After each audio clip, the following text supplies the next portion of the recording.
बिस्मिल्लाहिर्रहमानिर्रहीम, अस्सलामु अलैकुम। प्रोग्राम ज़ेर बहस में खुशामदीद। मैं हूं आपका मेज़बान ज़ौक़ अहमद। नाज़रीन, काउंटडाउन शुरू हो चुका है। 8 दिन तकरीबन बाकी रह चुके हैं। पाकिस्तान तहरीक इंसाफ की जानिब से 24 नवंबर हतमी एहतजाज की कॉल दी गई है और कहा जा रहा है कि यह एहतजाज अब मुतालबात के बग़ैर ख़त्म नहीं होगा।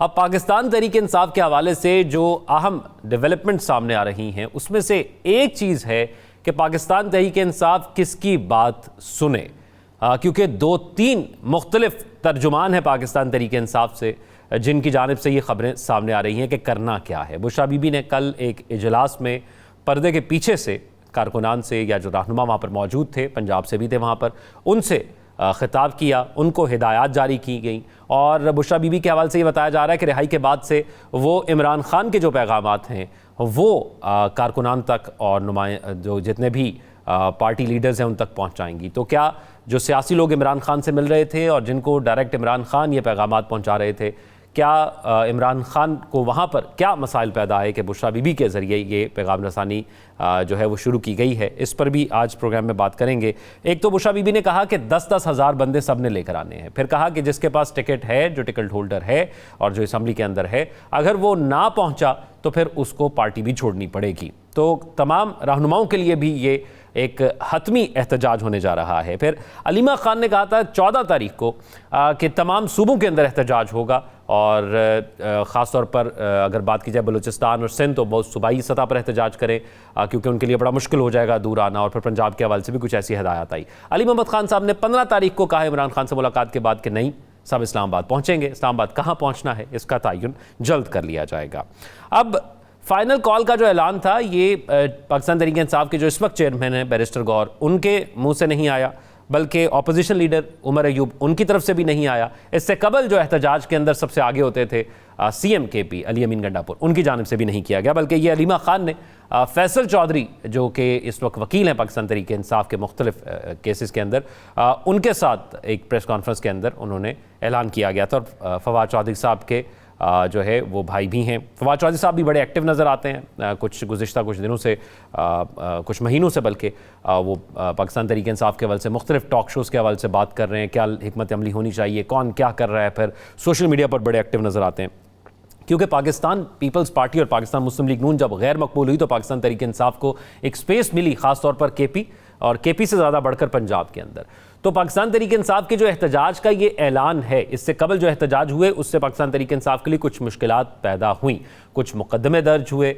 ये एक जमहूरी हक उनका ज़रूर है, लेकिन किस तरीके से वो इसको एक्सरसाइज करेंगे, क्योंकि इस जमहूरी हक को भी पाकिस्तान तहरीक इंसाफ के रोका गया, मुख्तलिफ जलसों के हवाले से रुकावटें लगाई गई, इस जमहूरी हक के हवाले से भी उनको उसका इस्तेमाल नहीं करने दिया गया। तो इस बार वो तो आ ही धरने के लिए रहे हैं, ऐलान ऐसा ही किया जा रहा है, बज़ाहिर ऐसा ही कहा जा रहा है।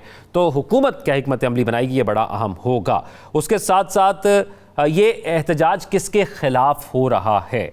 26वीं आईनी तरमीम में ये कहा गया था कि जस्टिस मंसूर अली शाही चीफ जस्टिस बनेंगे और 26वीं आईनी तरमीम हम मंजूर नहीं होने देंगे। अगर ऐसी कोई तरमीम आई या पास कराई गई तो हम मुल्क को जाम कर देंगे, एहतजाज करेंगे। और ऐसा हमने देखा कि कुछ नहीं हुआ। और फिर हमने देखा कि जब जस्टिस याहिया अफरीदी साहब की तकरीब अलवबरदारी होती है तो फिर खैबर पख्तूनख्वा से पाकिस्तान तहरीक इंसाफ के जो CM हैं वो उसके अंदर मौजूद होते हैं। फिर इस्टेब्लिशमेंट के हवाले से पाकिस्तान तहरीक इंसाफ और इमरान खान ये दावा करते रहे कि उनकी हुकूमत इस्टेब्लिशमेंट ने गिराई। फिर आज उसी इस्टेब्लिशमेंट से बात करने की बात करते हैं। फिर इमरान खान साहब साइफर का एक बयानिया लेकर चले और उन्होंने कहा कि साइफर आया और उनकी हुकूमत इस साजिश के तहत गिराई गई। लेकिन अब वहाँ पर जो चेंज ऑफ कमान हुई है या हुकूमत जो तब्दील हो रही है, नए सदर आ रहे हैं, तो उम्मीदें वहाँ से भी लगा ली गई। और बार बार अमरीकी अरकान कांग्रेस एक ख़त लिख रहे हैं इमरान खान की रिहाई के लिए, सदर जो बाइडन को एक ख़त और उसकी याद दहानी का एक और मामला अब सामने आया है। तो इन तमाम तर पहलुओं पर आज हम बात करेंगे। नजमुल साकिब साहब, राव खालिद, साकिब रशीद साहब, तीनों सीनियर तज्ज़ियाकार हमारे साथ मौजूद हैं। मैं सबसे पहले नजमुल साकिब साहब आपकी तरफ आऊँगा। ये बताइएगा कि ये जो ख़त किताबत होती है किसी भी दूसरे मुल्क के अंदर, जैसे हमारे मुल्क के हवाले से, इमरान खान के हवाले से वहाँ पर जो ख़त लिखे गए हैं कांग्रेस के अंदर के उनकी रिहाई के लिए कोई किरदार अदा किया जाए या अगर उन पर कोई बेबुनियाद मुकदमात हैं तो उन पर देखा जाए और इस मुल्क से बात की जाए, यानी पाकिस्तान से बात की जाए, तो इनकी अहमियत क्या होती है या ये कुछ कर भी सकते हैं या नहीं? देखिए ज़ौक, सबसे पहले देख लीजिए कि ये ख़त इस पे लिखा क्या है। मेरे पास जो पहुंचा है वो एक सफ़ा है, उसके नीचे मुझे दस्तखत नज़र नहीं आ रहे। हो सकता है कि इसका पेज 2 भी कहीं पे मौजूद हो, लेकिन जो पेज 1 में लिखा है लगता है कि बस इतना ही होगा। अब उस पर लिखा क्या है और उस पर क्या चीज़ जो है वो जाहिर की गई है, कोई उन्होंने डिमांड की है, कोई उन्होंने कहा है कि जी ऐसा होना चाहिए और ऐसा नहीं होना चाहिए वगैरह वगैरह। देखिए, इस ख़त के 2 हिस्से हैं। पहले हिस्से में ये जो कांग्रेसमैन हैं इन्होंने हवाला दिया है कि जो रेजोल्यूशन 901 था उसी से लेके उसका रेफरेंस दे के बात कर रहे हैं। इसका मतलब ये है कि कोई नई बात नहीं है, ये पहले बात हो चुकी है और इसके बारे में जो है वो उन्होंने तशवीश का इजहार किया है। They have expressed their concern. Diplomatic language में जब हम ये कहते हैं कि जी कंसर्न जाहिर किया, तो उसमें कंसर्न की भी बहुत सारी किस्में होती हैं। ग्रेव कंसर्न जो है उसका मतलब होता है कि ज़्यादा ज़रा शद्दोमद के साथ, शिद्दत के साथ आपने कंसर्न जाहिर किया, तशवीश की। इसमें ग्रेव का लफ्ज़ नहीं है, इसमें सिर्फ कंसर्न जाहिर किया है। और उन्होंने हवाले दिए हैं तमाम किस्म की रिपोर्टों के। यूनाइटेड नेशंस की रिपोर्ट आई, उसमें ये लिखा हुआ था। एमनेस्टी इंटरनेशनल की रिपोर्ट आई, उसमें ये लिखा हुआ था। क्या लिखा हुआ था कि पाकिस्तान में जमहूरी अक़दार को नहीं देखा जा रहा, पाकिस्तान में इंसानी हकूक़ की पामाली हो रही है। और वो ये जमहूरी अक़दार और पामाली को वो लिंक कर रहे हैं इमरान खान से कि वो जेल में है। 8 फरवरी के इलेक्शन जो थे वो एक ढकोसला था, उसमें बहुत सारी चीज़ें जो हैं वो दाएं बाएं कर दी गई और उसको जो है हमारे सफ़ीर ने इस्लामाबाद में बैठ के उसको मुबारकबाद भी दी। फिर ये है कि ये जो हुकूमत है, जो अथॉरिटी, वैसे उन्होंने हुकूमत का लफ्ज़ नहीं लिखा, पाकिस्तानी अथॉरिटीज़ की बात की है, तो उसमें ज़ाहिर है हुकूमत भी आती है कि ये हुकूमत जो है ये कुछ नहीं कर रही। इनके बारे में उसमें यास्मीन राशिद का नाम है, उसमें हमारे शाह महमूद कुरैशी साहब का नाम है और ख़ान साहब का नाम है। ये 3 लोगों के नाम लिए कि इनको हिरासत में रखा गया है। अब इसके बाद करना क्या है ये उन्होंने नहीं बताया। क्या ये जो ख़त है कोई किसी किस्म की इसकी कोई कानूनी कोई ऐसी चीज़ है, कोई इसमें सैंक्शंस की बात उन्होंने की है कि पाकिस्तान पे सैंक्शन लगाई जानी चाहिए, पाकिस्तान को ये जो कर्जा दे रहा है IMF इसको रोका जाए, पाकिस्तान को यूनाइटेड नेशन में फलाने रेजोल्यूशन के तहत ये वगैरह, इस तरह की कोई बात नहीं है। लिहाजा मेरे नज़दीक इसको आप यानी हाइपर होने की कोई ज़रूरत नहीं है। फॉरेन ऑफिस हमारा मौजूद है, वो इस तरह के ख़तों का आराम से कट राइट करके जो वो जवाब दे देते हैं कि जी आपका ये हमारा अंदरूनी मामला है। मैं नजम साकिब साहब मैं राव साहब से जान लेता हूं, फिर उसके बाद आता हूं आपकी तरफ कि ये जो एहतजाज होने जा रहा है 24 तारीख को, इस पर भी आपकी राय जानना चाहूँगा। लेकिन राव साहब ये फरमाइएगा, ये ख़त व किताबत जो है ये बुनियाद होती है कि आप अपनी जो लीडरशिप होती है यानी जो सदर हैं उन तक ये पैगाम पहुँचाएँ कि वो किसी तरह पैगाम रसानी करके हुकूमत से कहें कि इन मामलात को देखें, ये जमहूरियत के या इंसानी हकूक़ के ख़िलाफ़ हो रहे हैं। जी बिल्कुल, लेकिन मेरा जो कंसर्न उस पर है कि ये जो रिपोर्ट्स की बुनियाद पे जिस पे वो दे रहे हैं सारा ये तो मकबूजा कश्मीर के हवाले से भी हैं रिपोर्ट्स, फ़लस्तीन के हवाले से भी रिपोर्ट्स हैं, तो ये ख़त क्यों नहीं लिखते कांग्रेसमैन उनको? ये सिर्फ पाकिस्तान के हवाले से सिर्फ ये रिपोर्ट्स नहीं हैं, और भी हैं। लेकिन हमारा कंसर्न यकीनन है, मैं इसको बड़ा सीरियसली लेता हूँ, क्योंकि हमें अगर हमारे हवाले से अगर ख़त लिखा जा रहा है, बाकी के बारे में नहीं लिखा जा रहा, तो इसका मतलब है उसके पीछे भी कोई ना कोई चीज़ है, कोई प्लानिंग है, और इसका नतीजा फ़िलहाल तो कुछ नहीं है। मैं 2-3 दफ़ा इसका जिक्र कर चुका हूँ। ये किसी वक्त सीरियस हो सकता है, क्योंकि इसके नतीजे में अगर फ़ॉरेन ऑफिस उनका सेक्रेटरी फ़ॉरेन अफेयर्स जो उनके हैं, जो वज़ीर होते हैं, एंथनी ब्लिंकन है अभी, वो या जो भी नए आएंगे ट्रंप के, वो अगर रिकमेंड कर देंगे सदर को, तो उस पर ट्रैवल एडवाइजरी एक जारी होती है जिस पे आपके ऐसे लोग जिनके बारे में शक होता है या उनके पास कोई सबूत होता है कि वो इन चीज़ों में मुलव्वस हैं, अगर ह्यूमन राइट्स वायलेशन की बात हो रही है, अगर और चीज़ें हो रही हैं, इलेक्शन की धांधली की बात हो रही है, हाई हैंडेडनेस की बात हो रही है, तो वो उनके ट्रैवल पे बैन लग जाता है। तो वो बड़ा एम्बेरसिंग हो जाता है किसी भी मुल्क के लिए। उसके छोटे मोटे अफसर को भी अगर कह दिया जाए कि जी आप नहीं आ सकते हमारे मुल्क में, तो रोक दिया जाए उनको, तो वो बड़ा फिर एम्बेरसिंग हो जाता है। इसलिए मेरा ख्याल इसका जवाब अच्छे तरीके से देना चाहिए, और अगर कहीं हमारे यहाँ कमी कोताही है उसको भी एड्रेस होना चाहिए, ताकि ये बार बार उनको मौका ना मिले कि वो 3री-4थी दफ़ा ये हो चुका है, ये चीज़ें उस पर आ चुकी हैं।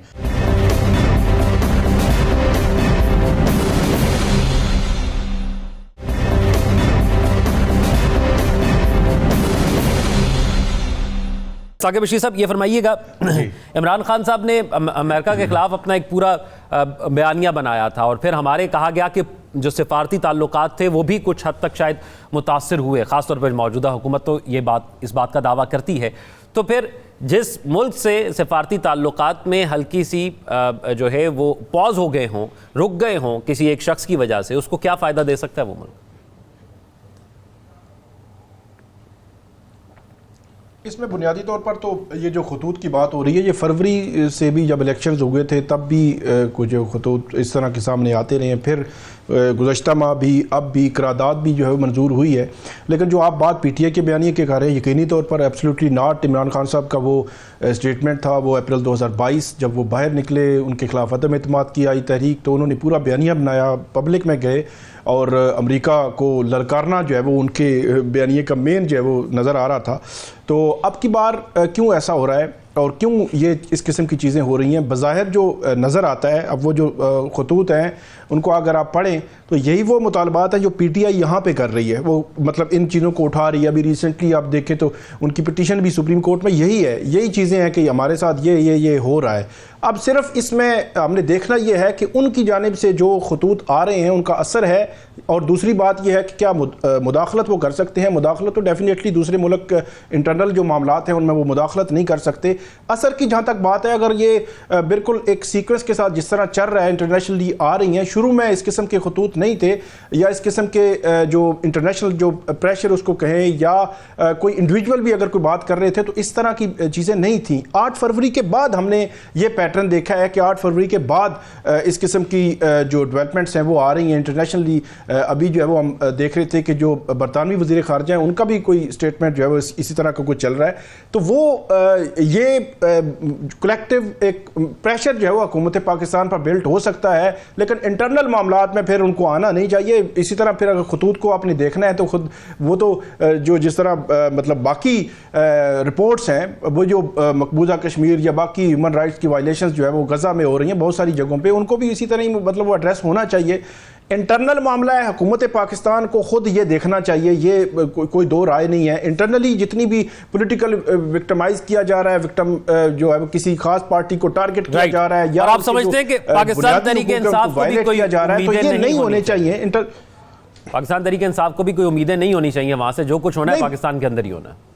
नहीं, उनको तो उम्मीदें हैं, नहीं उनको उम्मीदें हैं। उनको ये लगता है कि अब जो सेटअप यहाँ पे अभी बना है 26वीं आईनी तरमीम के बाद, तो अब उनकी उम्मीदें इंटरनली तो बहुत कम हुई हैं, अब एक्सटर्नली उनकी उम्मीदें हैं कि ट्रंप की कॉल आएगी या कोई इस किस्म के लेटर। अब ये जो लेटर्स लिखे जा रहे हैं ये अहमियत नहीं, मतलब ये तो पूरी लॉबिंग के जरिए आ रहे हैं ना। बिल्कुल ऐसा ही है, ये जो आप जिक्र कर रहे हैं कि बाकी मामलात में नजर नहीं आते, वो लॉबिंग की वजह से ही है कि ये मामला नजर आ रहा है। मैं अब अगर नजम साकिब साहब, ये जो एहतजाज होने जा रहा है, 8 दिन उसके तकरीबन बाकी रह गए हैं, जिस किस्म की तैयारियां की जा रही हैं और ऐसा लग रहा है कि बाकायदा आज वो पहला दिन होगा जब इसकी तैयारियां मुकम्मल शुरू की जाएंगी, तो आप क्या देख रहे हैं? ये जो क़यादत के अंदर 2-3 मैंने इंट्रो के अंदर भी जिक्र कर दिया कि अब बात सुननी किसकी है, लीड कौन करेगा? क्योंकि अली अमीन गंडापुर एक बार पहले 2 दफ़ा आए हैं, वहाँ से गायब हो गए। इस बार तो फिर बुशरा बीबी खुद मैदान के अंदर हैं, अहकामात जारी कर रही हैं, वो लीड करेंगी। अलीमा खान जिनकी सबसे ज़्यादा रसाई है इमरान खान तक, वो लीड करेंगी, या फिर एक पॉलिटिकल विंग लीड करेगा? कौन लीड करेगा इस एहतजाज को? सबसे पहले तो ये देख लेते हैं कि पीटीआई के जो बानी हैं इमरान खान, उनके अलावा कोई एक शख्स भी ऐसा है जिस पे कि अवाम का एतमाद हो कि ये शख्स है जो खान के बाद या खान के हिरासत में होने के बाद पार्टी को लीड कर सकता है। आप बाकी बातें छोड़िए, आप खुद ज़रा इमेजिन कीजिए कि ये पार्टी खान की है, ये खान के साथ है, खान नहीं है तो ये पार्टी नहीं है। और उसमें होता ये है कि जो बाकी हमारी पार्टीज़ हैं ना, मिसाल के तौर पे नून है, उसमें अब अगली जनरेशन और उससे भी अगली जनरेशन यानी तैयार की जा रही है कि जी आपको हम कर देंगे, और ख्वाजा आसिफ साहब करते रहें जितनी मर्जी, उनकी बारी नहीं आनी। वो कहते हैं ना, सारा पिंड मर जाए तेरी बारी नहीं आनी। इसी तरह से आप पीपल्स पार्टी को देख लीजिए, तो उसमें भी नेक्स्ट जनरेशन अब तैयार हो रही है। इधर क्या हो रहा है? इधर तो कुछ नज़र नहीं आ रहा, इसलिए कि खान जो है वो जब से हिरासत में है, आप देख लीजिए गौहर खान से लेके शिबली फराज और उसके बाद पता नहीं कौन कौन, यानी कौन कौन है जो कि नहीं आया सामने। सलमान अकबर यानी आपके राजा साहब आ गए, उसके बाद आपके और यानी एक दो जो यानी दिमाग मेरे में नहीं आ रहे, ये सारे लोग जो हैं, क्या इनमें से कोई एक क्लेम कर सकता है? मसलन क्या ये जो उमर गौहर हैं, क्या ये क्लेम कर सकते हैं कि ये लीडर हैं और इन्हीं की बात सुनी जाएगी? क्या जब ये कॉल देंगे तो आवाम बाहर आएगी? लिहाजा मेरे नज़दीक एक तरह से देखते हैं आप तो क़यादत का बहरान है, लेकिन जब आप दूसरी तरफ से एक्चुअल सूरत हाल देखते हैं तो उसमें आपको नजर आता है खान अंदर है, क़यादत भी अंदर है।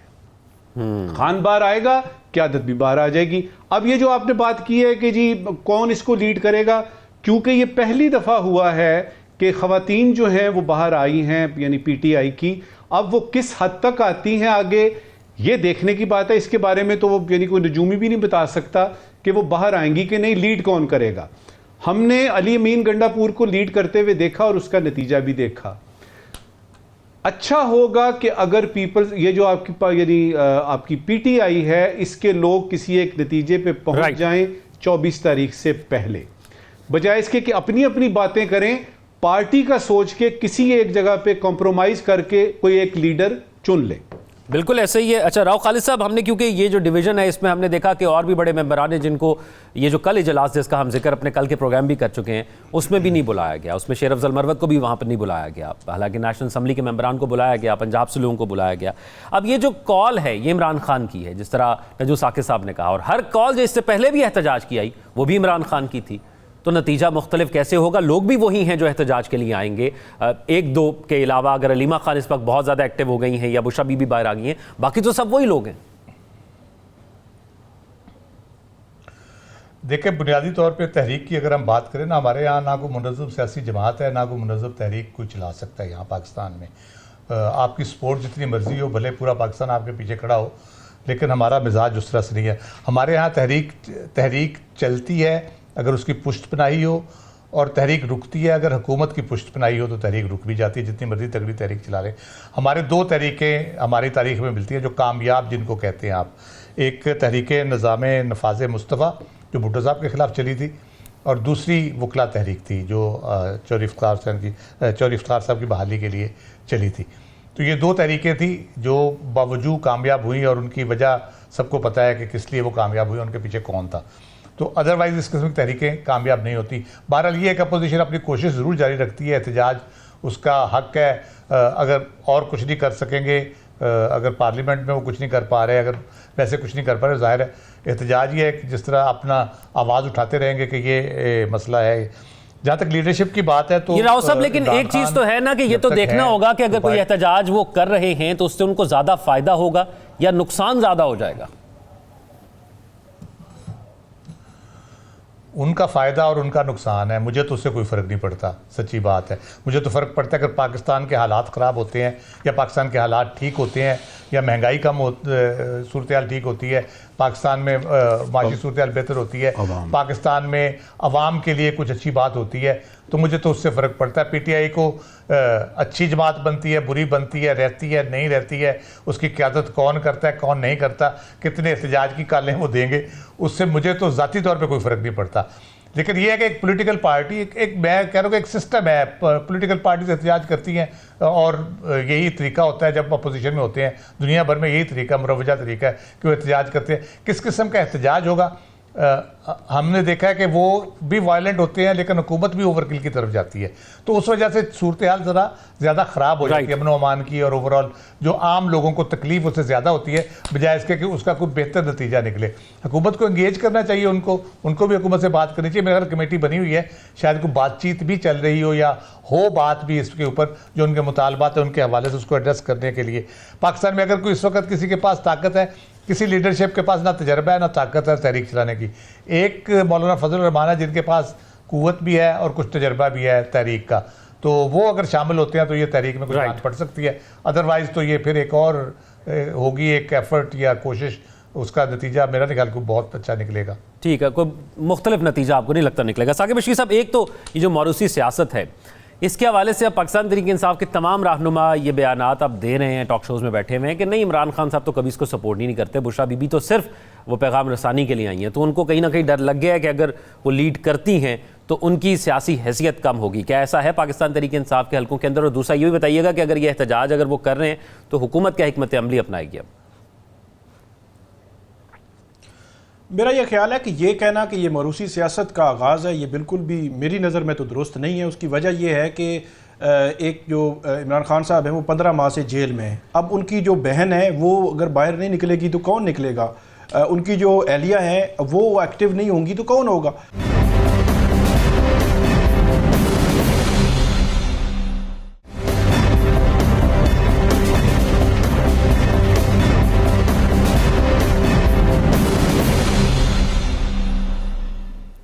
ब्रेक के बाद खुशामदीद नाज़रीन। पाकिस्तान के दरस्मोग है और इसकी वजह से काफ़ी लोग मुतासिर भी हो रहे हैं, लेकिन नवाज शरीफ साहब पाकिस्तान से बाहर हैं, मरीम नवाज़ भी पाकिस्तान से बाहर हैं।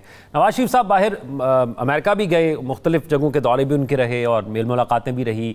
मुख्तलिफ़ जगह गुफ्तगू करते हुए उन्होंने वाज़े तौर पर सिवाय इमरान खान के किसी और चीज़ पर बात नहीं की। हमारे यहाँ एक बदकिस्मती रही है और इस मुल्क का वोटर इसी बदकिस्मती पर बहुत ज़्यादा जो है वो नाराज़गी का इजहार भी करता रहा है कि जो बयानिया हमारा हुकूमत में होता है, अपोजिशन में जाकर हमारा बिल्कुल तब्दील हो जाता है। एक पेज पे रहने वाले जब अपोजिशन में हमने गुज़िश्ता 2 दहाइयों के अंदर देख लिया जो पाकिस्तान के अंदर पॉलिटिकल सेटअप इस वक्त चल रहे हैं, वो जब अपोजिशन में जाते हैं तो बहुत सी शिकवे शिकायत करते हैं जो कि वोटर को लगता है कि हुकूमत में होते हुए अगर वो कर लेते तो शायद जमहूरियत के लिए बेहतर होता। यही मिसाल हमने देखी कि नवाज शरीफ जब जो है वो उनकी हुकूमत गई तो उन्होंने फिर इस्टेब्लिशमेंट पर बहुत से इल्ज़ाम लगाए। फिर नवाज शरीफ साहब ने कहा कि इमरान खान अगर मेरी बात मान लेते तो इतनी तकलीफें ना उठानी पड़ती। और यही आज इमरान खान अगर जो बात कर रहे हैं तो नवाज शरीफ उस पर कोई रिस्पांस नहीं कर रहे। और इसी किस्म का बयानिया एक ज़माने में नवाज शरीफ का साहब का भी हुआ करता था। तो अपोजिशन में रहकर बयानिया और किस्म का हो जाता है, एक्सेप्टेंस का लेवल और किस्म का हो जाता है। अपोजिशन में जाकर एक्सेप्टेंस और बयानिया बिल्कुल तब्दील हो जाता है, जिससे मुझे लगता है कि हमारे यहाँ जमहूरियत को नुकसान होता है। तो क्या नवाज शरीफ साहब ने मौजूदा इस सेटअप को या जो हुकूमत इस वक्त है उनके भाई की, उसको ऑन करते हैं या नहीं करते, ये अहम सवाल है। फिर बार बार वो मशवरे भी देते हैं। इस बार भी उन्होंने एक मशवरा दिया, लेकिन ये मशवरा वो डायरेक्ट शहबाज शरीफ साहब को क्यों नहीं देते। उन्होंने कहा पाक भारत ताल्लुकात बेहतर होने चाहिए, तो उनकी हुकूमत है वो उनसे कहें कि बेहतर करें और बताएं भी, क्योंकि नवाज शरीफ साहब के ताल्लुकात भारत के साथ बड़े अच्छे रहे हैं। नरेंद्र मोदी साहब पाकिस्तान आए थे उनसे मुलाकात करने के लिए, वो भी भारत जा चुके हैं। तो वो मशवरे उनको ज़रूर देने चाहिए, लेकिन बज़ाहिर ये भी लगता है कि उनका सारा फोकस सिर्फ पंजाब की सतह पर है और मरीम नवाज़ की गवर्नेंस के हवाले से है। तो इस तमाम सूरत हाल पर बात करते रहो। खालिद साहब, ये जो नवाज शरीफ साहब ने एक और चीज़ ये भी कही राव साहब के इसमें कोई इबाम नहीं है, मैंने कहा था मेजॉरिटी ना हुई तो मैं वज़ीर आज़म के लिए नहीं आऊँगा नॉमिनी सामने, इसीलिए मैं सामने नहीं हूँ। तो ना मैं किसी के कहने पर रुका था, ये बात बिल्कुल सबके सामने वाजे है। तो एक्सेप्ट किया है जो हुकूमत उन्होंने बनी है इस तमाम तर दौरानिए के अंदर, आप समझते हैं राव साहब? 13 नवंबर को उन्होंने वापस आना था, अभी तशरीफ़ नहीं लाए। उनको चाहिए, वो एक अहम लीडर है पाकिस्तान के, तजर्बाकार लीडर है सियासी तौर पे भी, अदरवाइज़ भी हुकूमत के हवाले से भी। भाई को मशवरे दें, बेटी को मशवरे दें अच्छी तरह गवर्नेंस करने के, और पाकिस्तान की सियासत में अपना भरपूर किरदार अदा करें। नजमुल साकिब साहब, आप क्या समझते हैं कि खुल के नवाज शरीफ साहब बोल नहीं रहे लेकिन गिला ज़रूर कर रहे हैं बार बार के उनके पास यकीनी तौर पर बहुत से राज होंगे, वो पाकिस्तान में एक तवील अरसे से सियासत कर रहे हैं, पाकिस्तान के 3 दफ़ा के वज़ीर आज़म। तो आप क्या समझते हैं कि क्या राज हो सकते हैं और क्यों खामोश हैं वो? देखिए, इस वक्त आप उनसे क्या तवक्को करते हैं? आप उनसे हाल पूछें, वो कहेंगे कि न छेड़ा निखते बादे बहारी, राह लग अपनी, तुझे अटकेलियाँ सूझी हैं, हम बेजार बैठे हैं। अब वो क्या करें, किसके खिलाफ शिकायत करें, किसके बारे में यानी तमाम आवाम को इकट्ठा करें और करें कि जी स्ट्राइक हो रही है, हड़ताल हो रही है, ज़्यादती हो रही है। भाई उनके वज़ीर आज़म हैं, बिटिया उनकी यानी चीफ मिनिस्टर है। मुझे ये बता दीजिए वो क्या करें, किसके खिलाफ करें।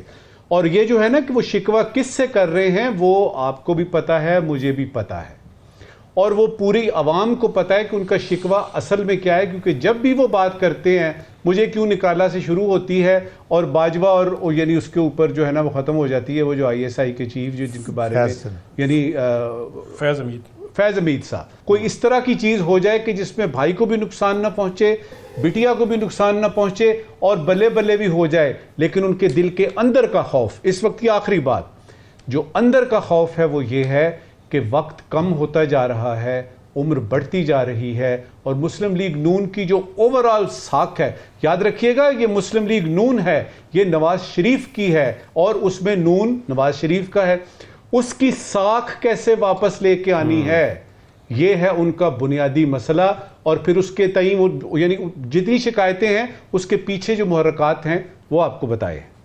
राइट साकिब बशीर साहब, क्योंकि हमेशा ये कहा जाता है और हमने देखा भी है कि जो जिस तरह अभी नजमुल साकिब साहब ने भी जिक्र किया कि मुस्लिम लीग नून के अंदर जो वोट बैंक है वो सारा नवाज शरीफ का है, लेकिन अगर वो एक्टिवली पार्टिसिपेट उस वक्त नहीं करेंगे कि जब उनकी हुकूमत है और वो नजर नहीं आएंगे किसी भी फैसले के साथ खड़े हुए, तो कल जब इलेक्शन होंगे और उसके अंदर वो कंपेन लेकर जाएंगे तो जो वोट नवाज शरीफ का है उसको शहबाज शरीफ साहब कैसे मना पाएंगे? तो नवाज शरीफ साहब इस बात को क्यों मद्देनजर नहीं रखे हुए? एक तो बात मेरा ख्याल में हमें जो है वो ज़रूर करनी चाहिए कि नवाज शरीफ साहब को जब 2013 में वो आए, मुंतखब वज़ीर-ए-आज़म थे और जो अदालत उज़्मा ने उनको घर भेजा, जिस बुनियाद पे घर भेजा वो गलत था। वो एक मुंतखब वज़ीर-ए-आज़म को और जो अभी 26वीं आईनी तरमीम आई है, ये इसका बड़ा लिंक है आपस में कि जो अदलिया माजी में जिस तरह उन्होंने भी जो एग्जेक्टिव के इख्तियारात या पार्लिमान के इस तरह वज़ीर-ए-आज़मों को घर भेजना या उनको कंटेम्प्ट में बुलाना या इस तरह, तो ये चीज़ें ये एक फैक्टर है जो मेरा ख्याल में नवाज शरीफ साहब अभी तक नहीं बुला पा रहे कि 2014 से जो धरना था उसके बाद से लेकर एक पूरा बयानिया मीडिया पे भी हर जगह पे जो है बनाया जा रहा था उनके अगेंस्ट, और उनको फिर घर भेजा गया। फिर 2018 में इमरान खान साहब आ गए, लेकिन जो 2020-21 से पहले का जो सारा गुजरा है वक्त वो तो अलग है, लेकिन 2022 में जो नवाज शरीफ साहब है वो जब वापस आ रहे थे, यकीनी तौर पर 2019 में उन्होंने जो बयानिया दिया वोट को इज्जत दो, वो बयानिया बहुत पॉपुलर था। और हमारे यहाँ ऐसा बिल्कुल भी नहीं है आप ये कहें कि अप्रैल 2022 में या मार्च 2022 में जब इमरान खान साहब 3.5 साल हुकूमत कर चुके थे, तो ये एक रिकॉर्ड की बात है कि हर किसी को पता था कि वो डिलीवर नहीं कर सके, वो अवाम में पॉपुलर नहीं है। उनके जो MNAs हैं वो पार्टी को छोड़ रहे थे, अमली तौर पर मुख्तलिफ जगहों पार्टीज में वो जगह बनाने की कोशिश कर रहे थे कि हमने अगर इलेक्शन में जाना है तो कैसे इलेक्शन में जाएंगे, हम डिलीवर नहीं कर सके, वो पॉपुलर नहीं थे वो जो अवाम में। लेकिन क्या हुआ, उन्होंने एक बयानिया बनाया, जिस तरह 2019-20 में नवाज शरीफ साहब ने बयानिया बनाया और वो बहुत पॉपुलर बयानिया था, लेकिन उन्होंने उस बयानिया को छोड़ा। फिर इमरान खान साहब ने एब्सोल्युटली नॉट और ये सारा बयानिया बना के अवाम को अपनी तरफ रागिब कर लिया। अब पिछले 2 साल में उनकी हुकूमत है, नवाज शरीफ साहब की शरीफ फैमिली मुस्लिम लीग नून की हुकूमत है। अब उस दौरान जितना भी कुछ हो रहा है वो हम जो देख रहे हैं, जमहूरियत के साथ क्या हो रहा है, पार्लियामान के साथ क्या हो रहा है, फंडामेंटल राइट्स की किस तरह वायलेशंस हो रही हैं, माजी में जो नवाज शरीफ साहब के साथ हुआ उससे कोई 50 गुना उन्होंने बढ़कर जो है वो इमरान खान के साथ जो है वो हो रहा है, उनकी पार्टी के साथ हो रहा है, उनके पॉलिटिकल वर्कर्स के साथ हो रहा है, उनकी जो है वो इख्तियारात से तजावुज़ करके उनके खिलाफ केसेस बन रहे हैं, गिरफ्तारियां हो रही हैं। मतलब जो पिछले दौर में इमरान खान साहब के दौर में हुआ, अब उसकी जो है वो डबल हुआ है। तो ये जो चीज़ है ये भी उनको देखना चाहिए। एक सवाल उनसे हुआ कि जो जमहूरी रवायात हैं या उनको जो पार्लियामान का जो था उसका, तो उसको वो उस पर उन्होंने जवाब ये दिया कि इमरान खान साहब जो है उसके ज़िम्मेदार हैं, सारे के इमरान खान ज़िम्मेदार हैं। मसला ये है कि अप्रैल 2022 से लेकर आज तक 2.5 साल मुस्लिम लीग नून और पीपल्स पार्टी उनकी हुकूमत है, ज़िम्मेदार फिर जो है वो कम से कम वो ज़िम्मेदारी तो लेना। तो नवाज शरीफ साहब बयानिया नहीं बना पा रहे, आज भी बयानिया नहीं बना रहे। वो वहां से चले थे लंदन से, प्रोटोकॉल के साथ आए, उतरे, केसेस खत्म कराए, तो उनका वो बयानिया उन्होंने छोड़ा, तो पब्लिक में वो पब्लिक ये देख रही थी कि ये क्या हो रहा है। फिर वो गए अपना इलेक्शन में, नवाज को वोट दो, इलेक्शन से पहले इश्तिहारात आ गए, सारा कुछ था, लेकिन वो बयानिया नहीं था, अवाम में पॉपुलर नहीं थे, तो वो जो है वो उनको वज़ीर-ए-आज़म जो है वो नहीं बन सके, उस तरह मेजॉरिटी नहीं मिल सकी। और आखिरी बात ये है कि उनकी मुस्लिम लीग नून की अब सिचुएशन ये है कि नवाज शरीफ साहब, मरियम नवाज और शहबाज शरीफ जो मेन 3 पिलर हैं, तीनों जो है वो फॉर्म 47 के उन पर एलिगेशंस हैं और उनके केसेस जो है वो ट्रिब्यूनल्स में पड़े हुए हैं। एक तलवार लटक रही है, तो इस तलवार, लटकती तलवार के साथ हर चीज़ कंप्रोमाइज़ करते जा रहे हैं। जिस तरह हम देख रहे हैं कि अदलिया पर जिस तरह इंडिपेंडेंस ऑफ जुडिशरी जो है वो कंप्रोमाइज़ हुई। अभी जो लेजिस्लेशन एंटी टेररिज्म कोर्ट्स के हवाले से उनका जो दायरा इख्तियार बढ़ाने, जो सिक्योरिटी इदारों का जो दायरा इख्तियार बढ़ाने की बात हो रही थी, तो ये चीज़ें कंप्रोमाइज़ हो रही हैं। उनको ये भी देखना चाहिए कि वो पिछले 4 दहाइयों से वो हैं और 3 दफ़ा वज़ीर आज़म रह चुके हैं, उनको तो ज़्यादा बेहतर अंदाज में डिलीवर करना चाहिए था, जो नहीं कर पा रहे। राइट, हमारे नाज़रीन सोशल मीडिया पर इन सवालात के जवाब देंगे और केवल से फीडबैक से भी आगाह करेंगे। अपना ख्याल रखिएगा। अल्लाह हाफ़िज़।